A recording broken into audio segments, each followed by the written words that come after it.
مسرحية عربية توت توت على سيدني توت توت دو سيدني. نلتقي في العرض الأول 7 جون وينزداي الأربعاء. كونوا طبعا شخصيات عامة، صحافة، إعلام، الساعة 7 مساء ببراين براون ثيتا. وطبعا هناك عرضين لعامة للناس أجمعين. أهلا وسهلا فيكم.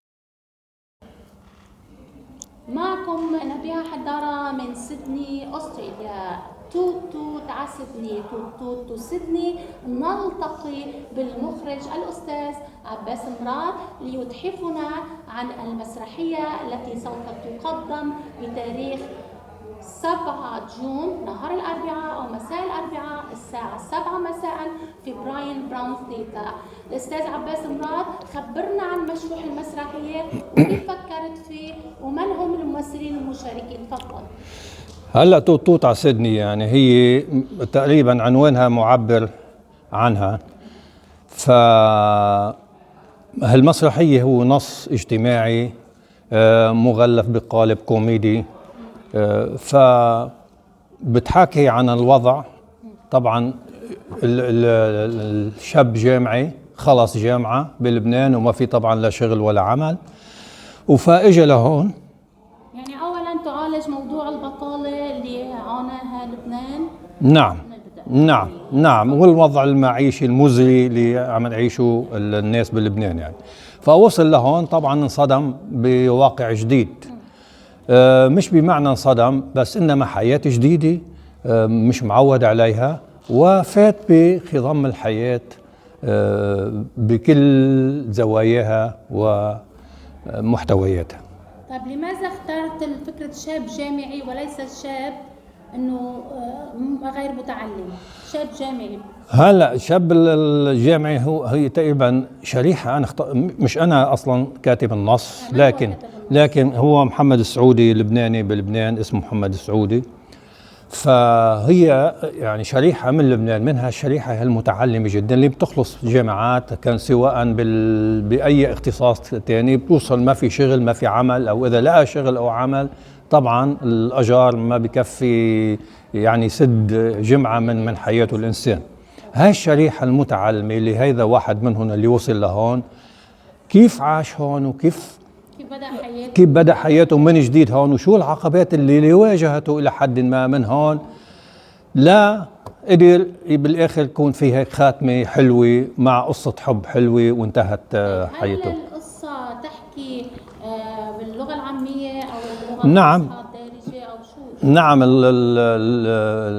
اللغة المحكية العادية، اللغة العامية، نعم بيحكوا فيها، مش اللغة الفصحى أكيد، مطعمة ببعض الجمل الإنجليزية، لكن القالب كله 3/4 أو 90% منه باللغة العربية المحكية.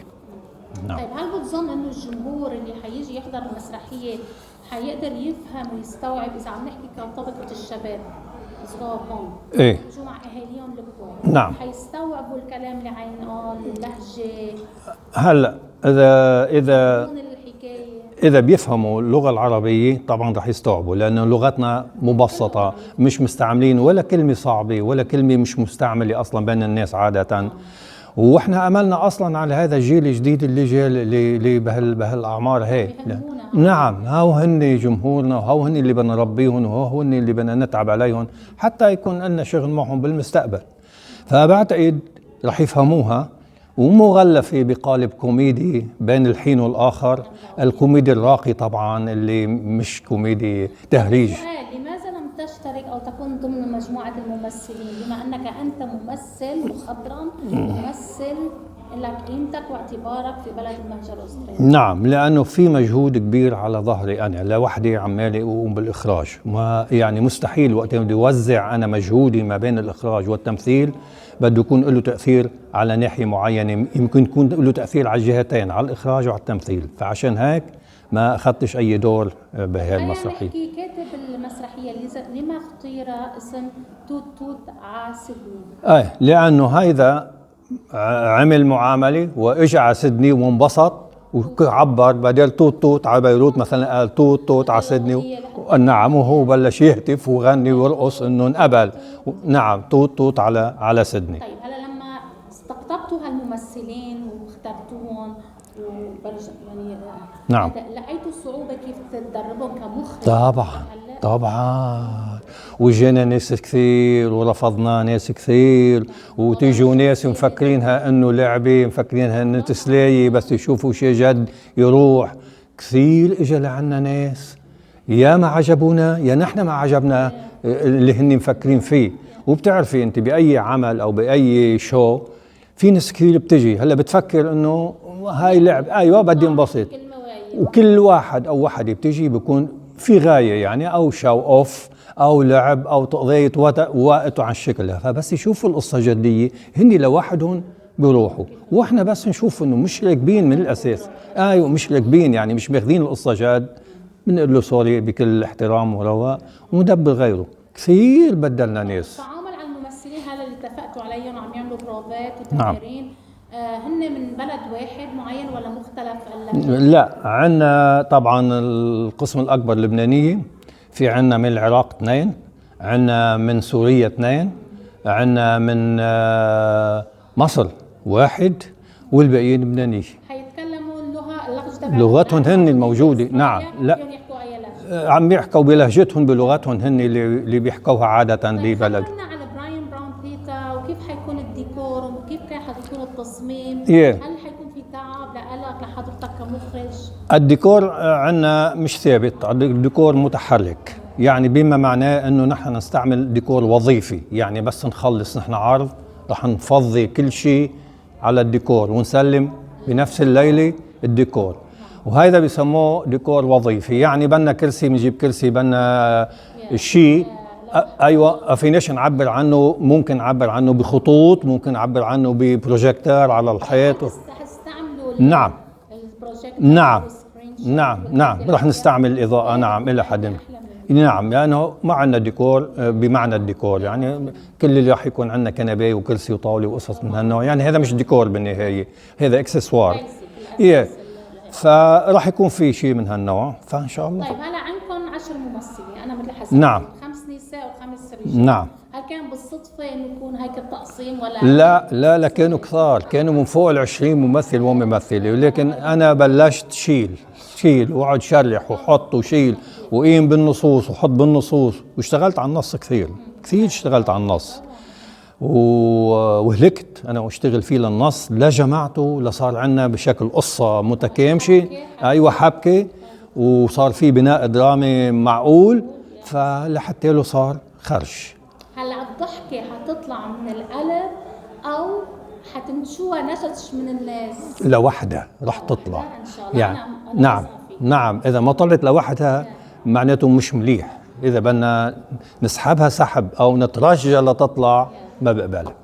شو بتحب تقول كلمه اخيره اللي عم يشوفونا قبل عمل التحضير؟ بحب اقول انه نحن بعد الكورونا طبعا تعطلنا شيء 3-4 سنين بعد الكورونا وقبل الكورونا وغيره، فهلا هذا اول عمل بعد الكورونا، فبتمنى انه يكون في شويه حضور. اول شيء تغيير للاجواء وابتعاد عن الجو اللي كنا نقعد فيه بالبيت كل يوم من وراء الكورونا، فغيروا جو وتفضلوا. احنا هيدا الشيء عندنا بالجاليه هون لازم تشجيع مجددا. نعم المسرحيات. نعم لانه ما عندنا شيء، ولادنا بس بيروحوا على الشو الانجليزي ميوزيكال كذا وبروعه وانتاج.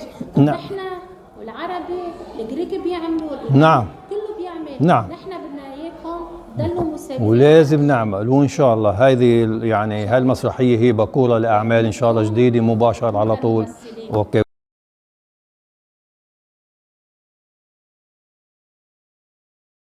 مسرحية عربية تقدم في أستراليا سيدني، إخراج الأستاذ عباس مراد. توت توت على سيدني، توت توت تو سيدني. نلتقي بنخبة من الممثلين المشاركين في هذا العمل اللي هو هدية لنا من الأساتذة الأفاضل ومن المخرج ليقدموه لأبناء الجالية العربية. أهلا وسهلا، ممكن تعرفنا عن نفسك؟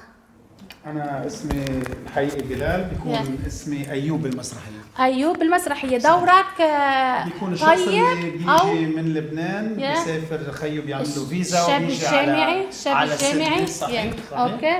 وبيجي كرمال يأمن مستقبله هون. كيف أنت لما لقيت الممثلين معك وكيف تجاوبهم معك أو أنت تجاوبك معك كيف حسيت؟ والله شيء تجربة جديدة لنا وكثير حلوة، وبالعكس نحن كثير متفقين، يعني كنا أول مرة نلتقى بس كثير اتفقنا، وحيكون شغل كثير حلو بصراحة. إن شاء الله يعني مبين البوابة إن شاء الله بيكون شيء بيعجبهم أكيد. شكرا إن شاء الله كلنا حاضرين إن شاء الله. نلتقي بالأستاذ اسمي الكريم علي حيدر. أهلين. أنا بدوري بيكون اسمي حليم. أنا بكون أخوه لأيوب بالمسرحية. طيب يعني وأنا بعمل له فيزا وبجيبه لهون.